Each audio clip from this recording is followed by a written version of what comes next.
Hi, I'm Amy. And I'm Rosalind. And welcome to Ultimately You, the chat show, podcast, and YouTube channel. Here is today's episode. Hi, everybody. Welcome back to episode 12. And today we've been discussing how important relationships are in every aspect of our lives, whether it's platonic, romantic, family relationships, and really how that corresponds with energy, growth. Obviously, a lot of us have been quarantined together, and we're noticing a big theme on mental health and awareness and how important other people are really to our lives. And this is something that we discuss regularly with readings, with healing, with everything. Because I don't think people realise how big relationships are. Yeah, I agree. And I think what happens is people chug along.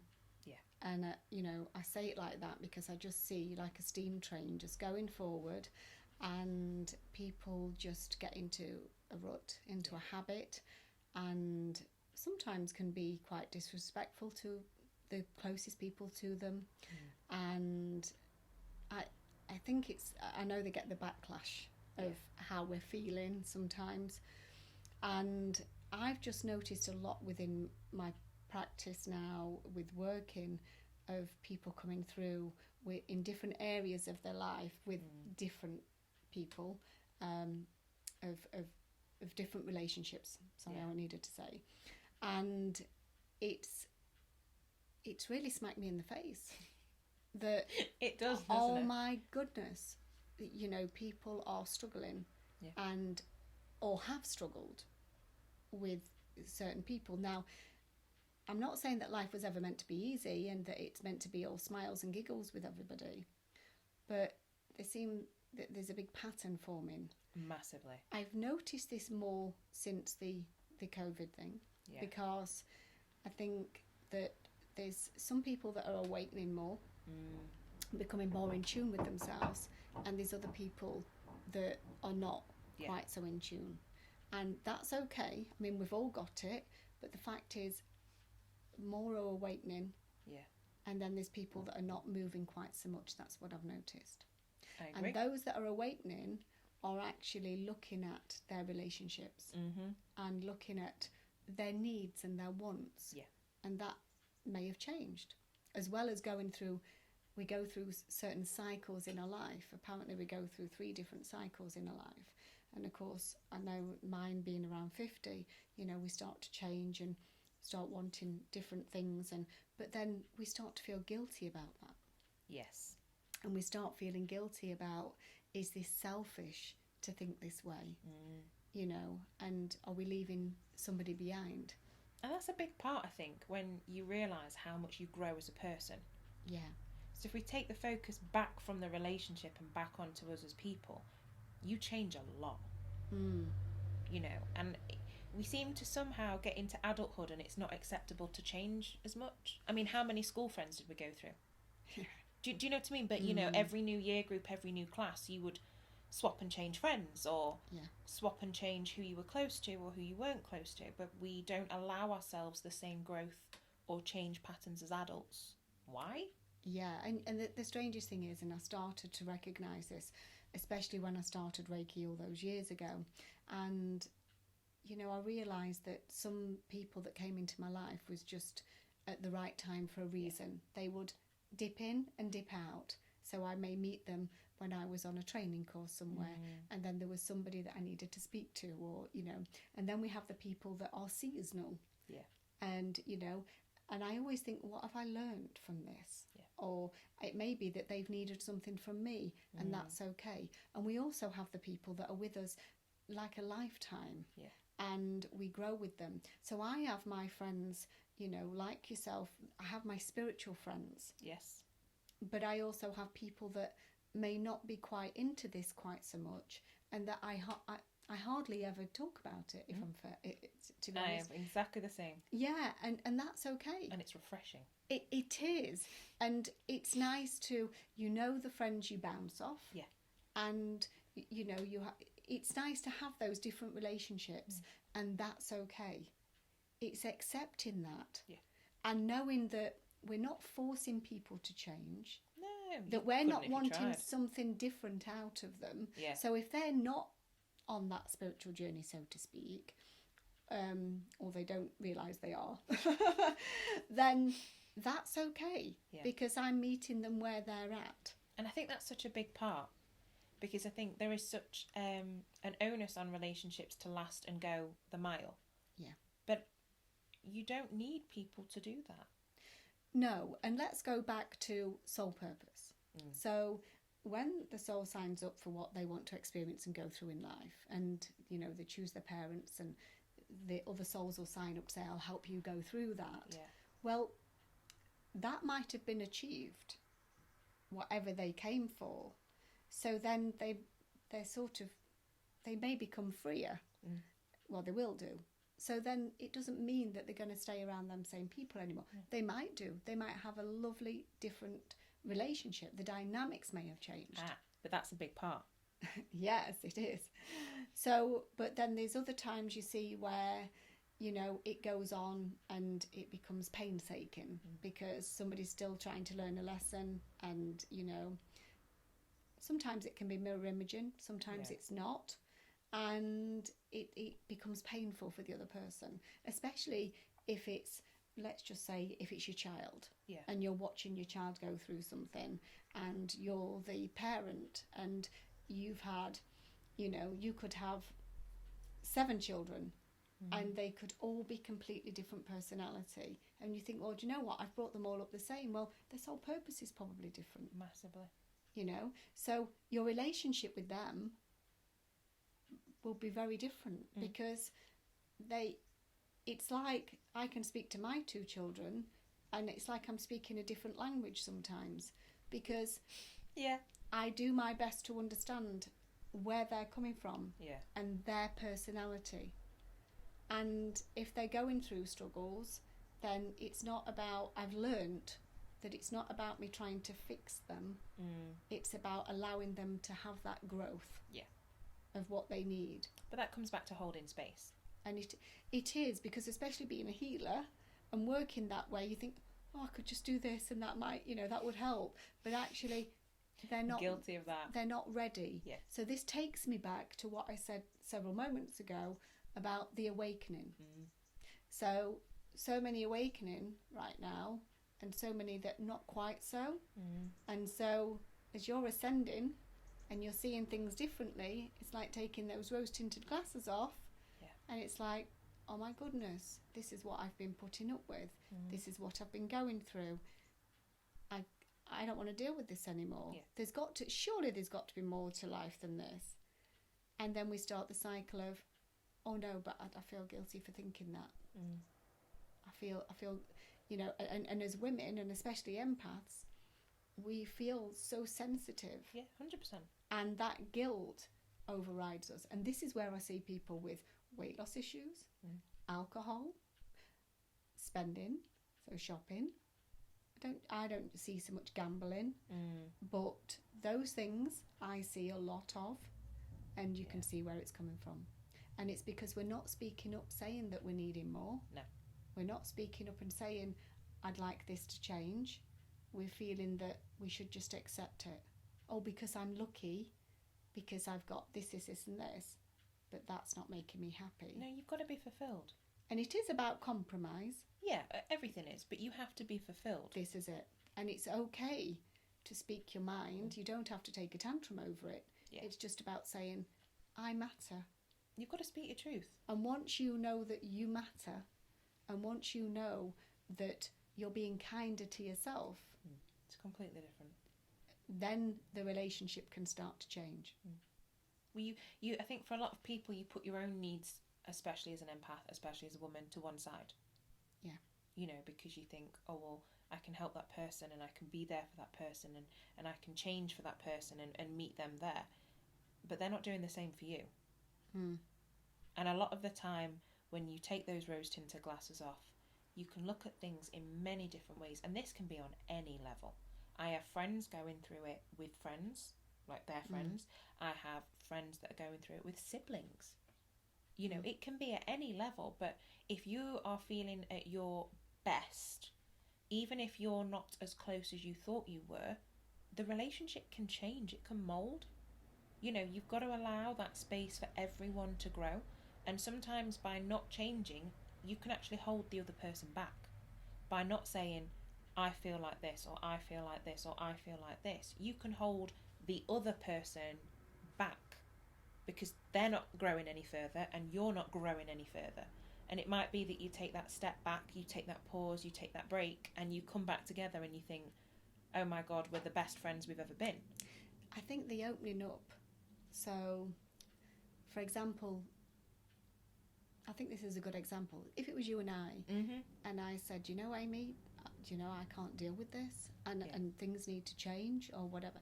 If I didn't say that, and we was both holding back, like you say, then nothing changes. No, nothing of us grow. And we have two miserable people. Yeah. And then it becomes stagnant, you know. So being honest and being true to yourself and knowing that you're worth the change. Yeah, 100%. But a lot of people don't, do they? No. And I think it's hard to recognise. Mm. Because I think when you go through and you think, right, okay, well, everybody in my life has taught me something. But I have that perspective already to look like that. So I've always said, you know, for me, one of the most important things is time. So I am quite happy if I've lost money or wasted money on something or someone. Okay, I'll earn it again. If I've, you know, lost jobs or friends or whatever, okay, my time is really important. And my time is really important because I think we have such a limited time, really, while we're here. So although I can accept the spiritual side and I think, yeah, I'm learning something from this or this situation, I'm always, my brother will tell you, we always joke that I'm very quick to go, I've had enough, no. And a lot of people find that hard to deal with. And I get that. I'm quite an intense person, and to just suddenly turn around and go, no, that not a lot of people do. But I personally have to, because growing up I had a lot of friendships that drained me, because I was giving and giving and giving and almost serving, almost bowing down to that person, thinking I can't lose them, I can't lose them. And I was absolutely on my arse. Yeah. I had nothing to give. And actually, a lot of friendships, a lot of relationships, I've perhaps stayed way longer than I should have done out of guilt. But in me setting myself free, in being very blunt and going, no, I've had enough, actually, when I take that step back, I've watched the other person flourish as well. Yeah. And that's a hard pill to swallow when you think, oh, actually, they're doing better without me. But no, you've that season or that period, you've helped that friend through. I'm using friend because that's my personal biggest experience with it. Yeah. Whereas a lot of people have this also with their romantic relationships. Yeah. You're stagnant and you're there, and all of a sudden one of you feels guilty, the other one may feel that they're not moving, they may feel frustrated, and then one of you has to break. One of you has to break that cycle, because you're just going to go in a cycle and you're going to spiral down, actually.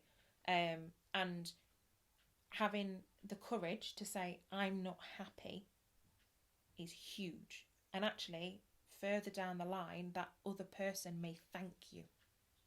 They may not see it to begin with. I've had it done to me and I've thought, this is the worst thing that's happened. I'm absolutely heartbroken.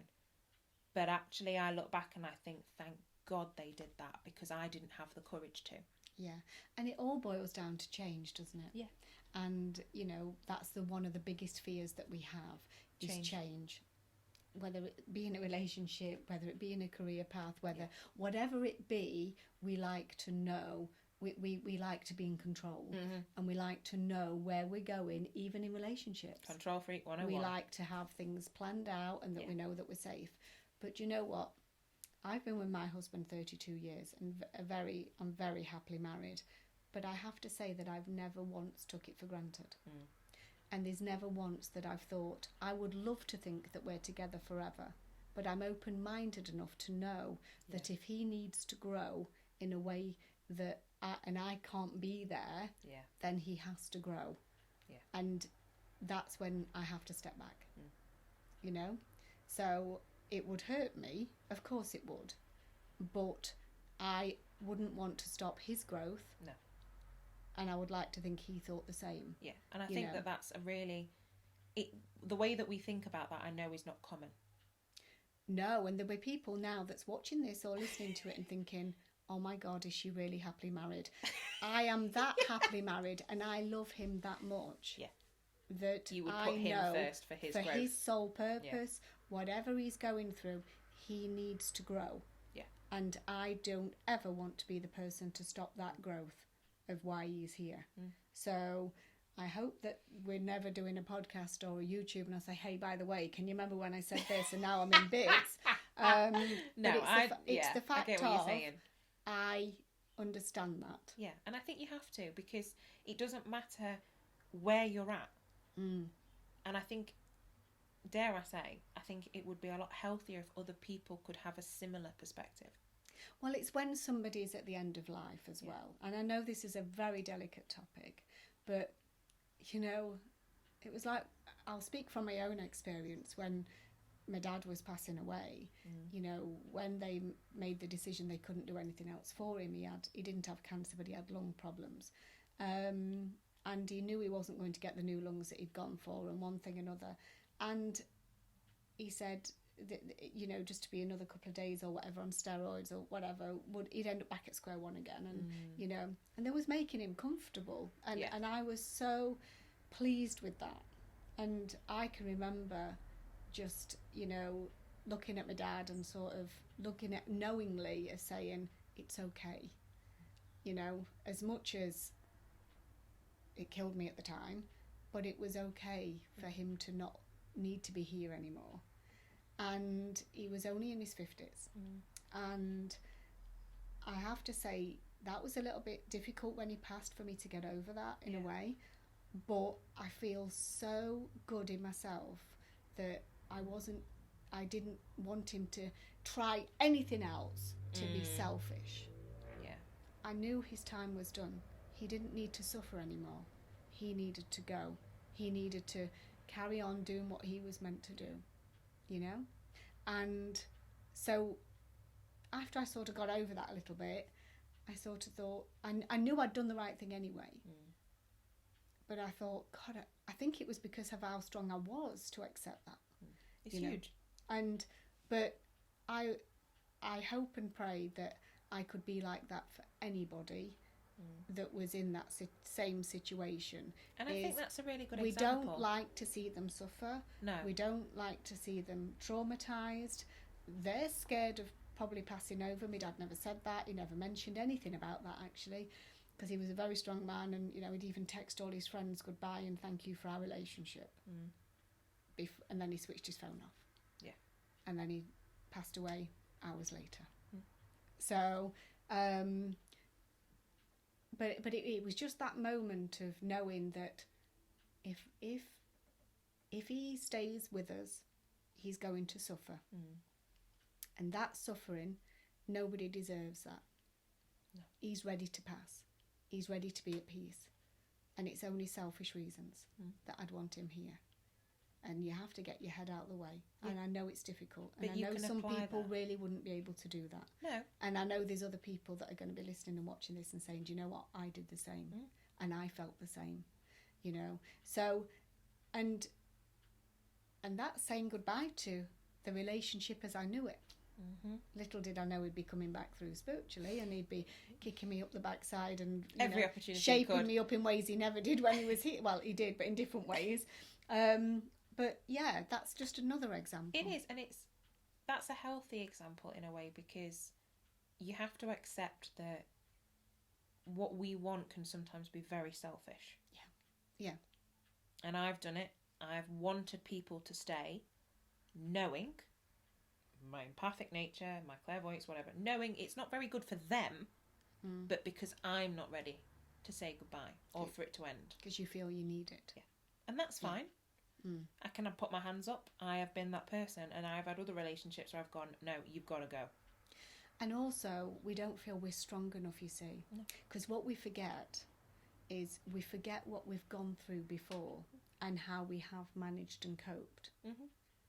So we focus on the here and now, where if we look at what we've gone through before and that we did get through that, even though it might have been a hard time or a trying time, I think we'd be better off and realise that we do have that inner strength, and we're stronger than we ever feel that we are. Always. Yeah. And sometimes if we had that crystal ball, so to speak, and could see what it was actually going to be like, you know, post whatever it is, then we'd probably feel easier because we've got the answers and we know it's going to really be all right. But again, it comes down to trust, doesn't it? It comes down to trust and having a bit of faith. But my nan, bless her, Mama, if she's watching, will laugh at me when I say it. She always used to say, you can't open another door if your foot's still in one. Oh, I so agree with that. Agree. And she's said it to me very recently with careers. You can't open another door if you're trying to prop that one open. Because you're not ready, because where's your energy at? Mm-hmm. So, you know? I think sometimes you have to be strong, brave, enough to say, this is not serving me. Shutting the door, walking down that corridor and opening the next. Yeah. Because I think what a lot of people do, myself included, you get scared almost, not of your negative, but of the positive. Yeah. Does that make any sense? So by opening that second door, what could I be? Where could I go? Who could I possibly be? Yeah. Because if I stay where I am, I'm secure. I know it. I know exactly what to expect. I know exactly what's coming. Yes. And I stay. And also, there's a big thing with this. One, we're scared of shining our own light. Marianne Williamson talks about this a lot.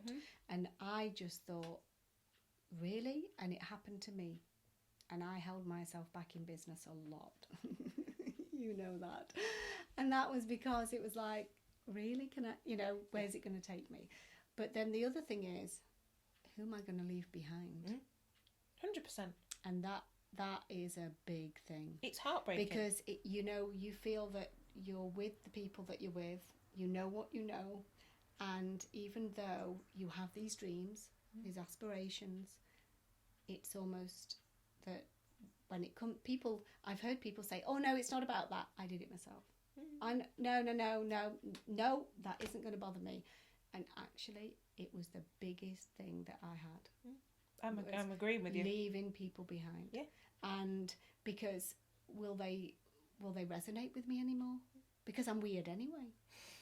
So then I'm going to become a bit more weirder. Do you know what I mean? Yeah. And that was especially me going out spiritually. Yeah. I fought to not do that. And I did it in the end, of course I did. But it was, what will people think of me? I'm going to lose my family. I'm going to embarrass my children. And my husband's going to be mortified. And were they? No. There you go.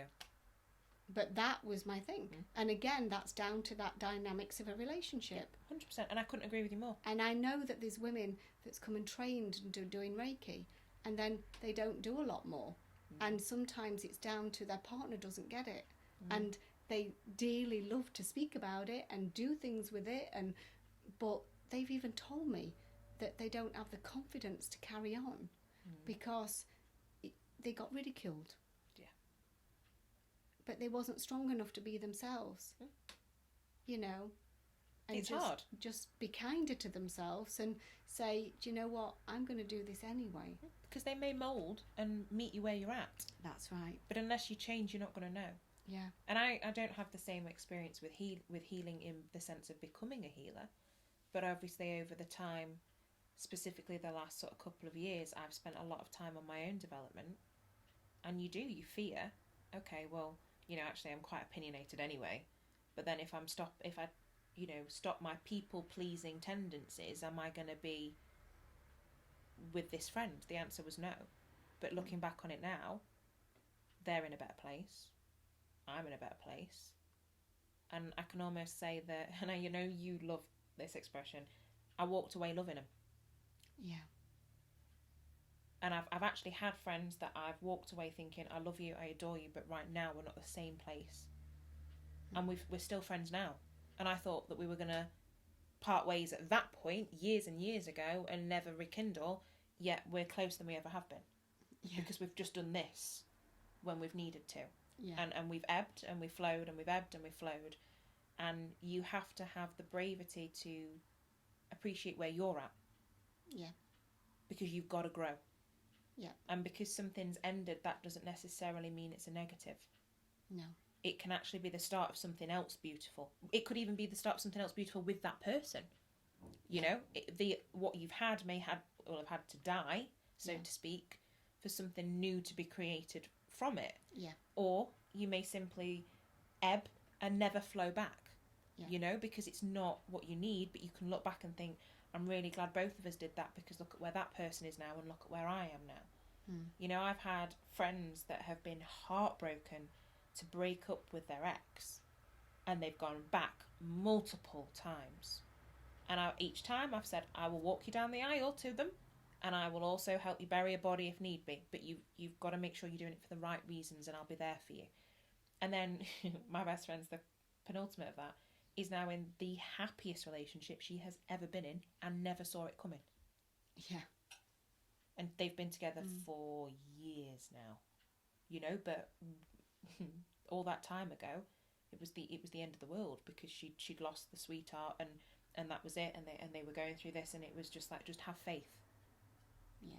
And now she has what she has. She's like, why on earth did I ever doubt it? And that goes back to, you know, previous podcasts. You knowing your life's twists and turns. We're not meant to. No. Because if she'd have known that her new relationship was coming, she would have never been in the previous one, and wouldn't have been the person that she is today for the new relationship. So it served a purpose, 100%. I'm not trying to minimise anything that she went through or experienced, but she had to have the courage eventually of going, I can't do this anymore. And she has this amazing relationship where she is so fulfilled. And if she's watching this, I'm sorry if I embarrassed you, but they're as happy as Larry. You know, they are perfect together. There's no other word for it. But if she'd have not taken that plunge and believed in herself and had that bravery to say, this is no longer serving me, I can't do this, she'd never have the happiness that she had now.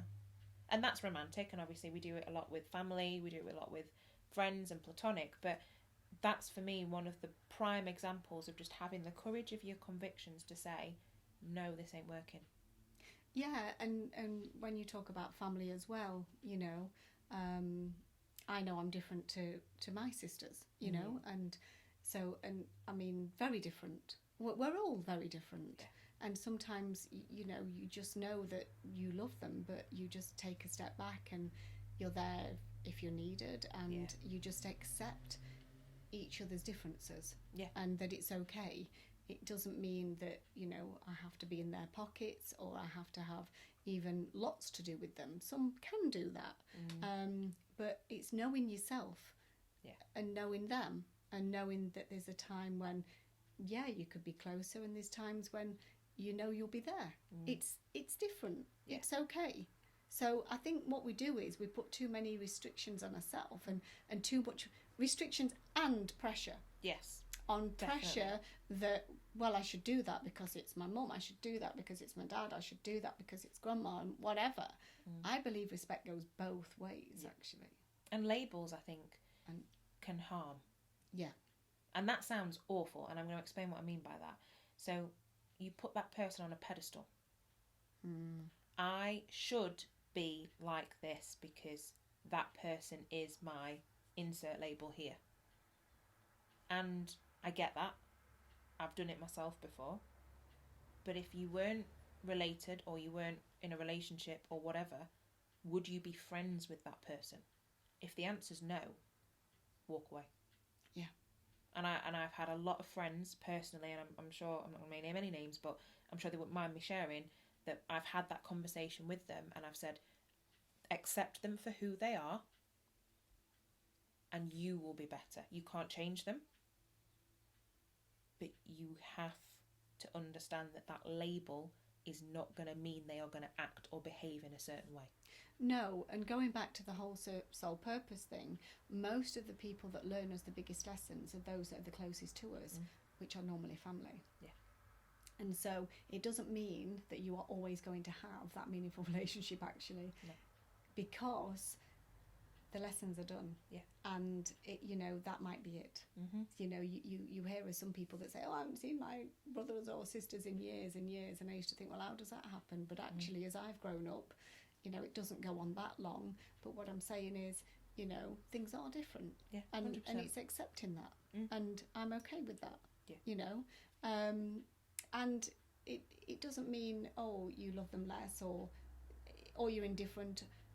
I know we all are very quirky. I know that.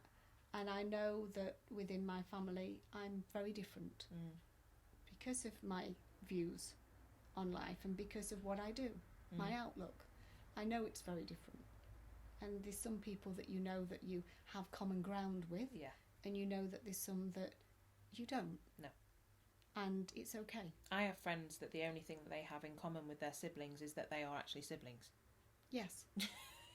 I genuinely, and I don't think they'd mind me saying that. I Yeah. also know people that don't speak to their parents. Yes. I also know people that don't speak to their grandparents. Yeah. You know, it's not limited to just the immediate family. Yeah. You know, I've got friends that have cut off the whole sides of family because they emotionally cannot deal with them. And I stand there and I say, and that's exactly what you need to do. Yeah. Because I firmly believe, as we said earlier, right at the beginning, it's about being fulfilled. If that relationship doesn't fulfill you, or that person drains you, or emotionally manipulates you, or hopefully never, but abuses you in any way, don't stay if you don't have to. It all boils down to valuing you. Yeah. And is you, to me, respect goes both ways, like I've said, and that's important. Yeah. So takes two to tango. I actually don't try hard with people. If I have to work at something, it isn't worth it. It's not about me working for it. I know who I'm naturally drawn to, and I've known that for a very long time, and that's what I naturally do because I just feel it in my gut. I just know what's right, and that's what I stand by. And I think that's a good place to leave it this time. It is, and I think that people, if you take anything from this, appreciate yourself, appreciate what others bring, but don't be afraid to have the bravery to say that you matter more if that relationship's not serving you. Yeah, and it's dropping the guilt, isn't it? Yeah. And taking those action steps. On this final note, I would say, when you start accepting what you do want, and you start looking at what is right for you, and you take action steps to take care of you, then things will start to change. Always, without fail. Because if you don't move, then probably nobody else is going to either. No. And you're going to get to the end of your days, whenever that's going to be, and you'll wish you had. Because I've always made a pact with myself that I'm going to go skidding into my box. Same. At the end of time. And I don't want to look back having said, well, if I hadn't wasted time on that, when I've known that I should have done something about it. There's times when you can look at things and it's just not the right time. Yeah. You just know that. But, you know, I've always said if I'm not happy, that's it, I have to change things. And I'm with because you I'm very open like that. Yeah. And that's of importance to me. It doesn't really matter. I was going to say it doesn't matter about what job you do per se, but I was on a flight once and I sat next to this lady and she was on about that she'd just been to a funeral of a friend's, and she had some high-flying job, a friend did, but she said, you know, it was never mentioned at the funeral. The only thing that ever gets mentioned at a funeral is what type of person was you, of how people perceive you. And it's all about how people make them feel. Yeah, what you've done, what you've, you know, and you're right, how you make people feel. And she said, isn't that interesting? And I said, yeah, it is. So we have people that do jobs that they do, they have this status thing going on, but the family's in tatters, or, you know, and it's not a problem if that's what your values are. But at the end of the day, there's a lot of people that want to bring things back together in their life and start to look after themselves as well. So it's all putting it all into the mix. it starts and ends with you. It does. You're in the driving seat of your life. No matter what relationship what relationship you're in, Yeah. it starts and ends with you. 100%. So there's only you that can make that effort. There's only you that can start to make those small, tangible changes. Even just being kinder to yourself by knowing that, do you know what, it's okay for me to want something different. Yeah. And I think one of the pieces of wisdom that a friend sat with me and said, you put up with what you think you deserve. Oh, absolutely, every time. So if you're not fulfilled in a relationship, why do you think you deserve to be treated that way? And this comes down to, in a marriage, Yes. it comes down to siblings, like you say, it can come down to friends, it can come down to mother and daughter, father, and whatever the relationship or the dynamics is, it comes down to all of it. Every relationship that you have. Great place to end. It is. So thank you for tuning in. As always, we love to hear any feedback, any thoughts, any comments, but stay tuned for next week's episode as well. Please like, share, follow us and subscribe. We are on all platforms at the moment to both listen and watch. So if you're finding us on Facebook, Instagram, YouTube, nice to see you. And if you're listening to us, nice to be with you. And we'll see you next week.